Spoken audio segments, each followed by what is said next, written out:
Does it pay to buy a resale franchise? What are the advantages and disadvantages of buying an existing franchise unit? One of the downsides to becoming a franchisee is the waiting. If you have a retail location, you'll wait for the site selection process to be completed. Then wait again for the lease signing and build out phases. Next, you wait for customers to find you. If you have a service-based business, you have to go out and sell your services. Finally, you will wait until the income from your store exceeds your expenditures, the point at which you start making money. One way you may be able to jumpstart your new venture is to buy an existing franchise unit. But before you sign on the dotted line, go through the checklist to evaluate an existing franchise operation. First, evaluate the franchisor before you evaluate the existing franchise business. Examine the FDD, franchise disclosure document, talk to the corporate staff, perform your due diligence by calling existing franchisees. Once you are satisfied with the standards of the franchisor, talk to the owner of the unit you are considering and ask the following questions. What is the current owner's motivation for selling? Is the unit successful? What has the financial performance of the franchise been over the past year or two? Does the current location have key employees? If so, how likely are they to stay in the business when you assume management? When you are satisfied with the answers on how the business has been run, move on to questions about the physical location, such as what is the status of the current lease? Will any of the equipment need replacing in the near future? Will there be changes to the demographics in the neighborhood of the store that will adversely impinge on your ability to run a profitable business? Does the city plan to make any changes to the roads or areas around the business that could impede your customers from reaching you? Why you need to ask these questions. Franchisors, just because you are looking at buying an existing franchise business, don't forget that you will ultimately be a franchisee of the franchisor.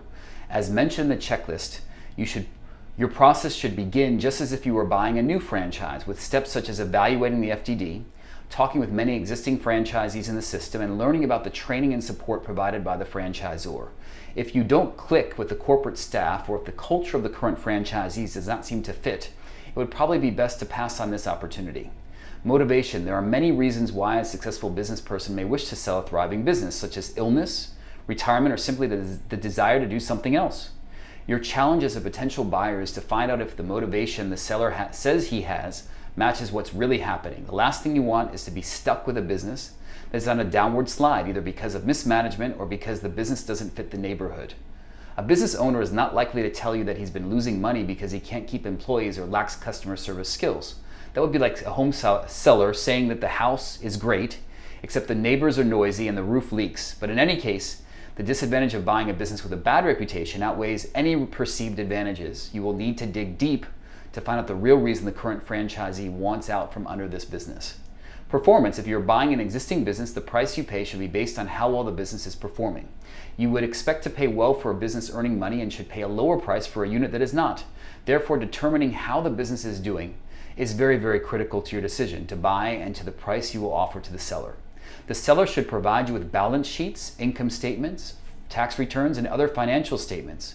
You'll want to check these figures with the franchisor to compare how these figures match up with other franchisees that have been in a business a similar amount of time. You may also want an accounting experience with this type of business to look over the figures, as you want the most accurate picture of the performance history possible. Employees, one of the advantages of buying an existing business is that you may inherit skilled, well-trained employees. Get a good understanding of the current employees and delve into the relationship with the current owner, as well as any contracts, salary disputes, or lawsuits that may be in effect. Real estate lease inventory. If the business has a lease, find out if the landlord will transfer the lease to you and how long the lease runs. If you are buying the current equipment and inventory, be sure to get a list of each item, its condition, the purchase price, whether the equipment was purchased or leased, and how each item was valued for the sale. Since there's no fixed price for buying an existing franchise, you will want as much information as possible to determine what price you are willing to pay. Miscellaneous. There are other things that may impact not only the value of the business as it stands today, but the ability of the business to be profitable down the road.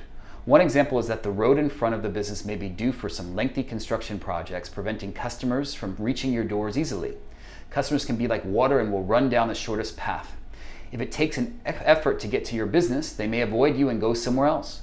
As another example, let's assume that the franchise you are interested in buying is a trendy martini bar. This territory may have been drawn because it had a high number of young couples who would have the time and income to patronize the establishment.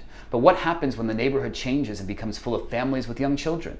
Neighborhoods change just as people change, and the demographics of an area, both now and projected into the future, can spell the success or failure of a business. Buying an existing franchise may be a shortcut, but whether it turns into a shortcut for success or the road to disaster depends on how thoroughly you research each aspect of the franchise company and of the existing business.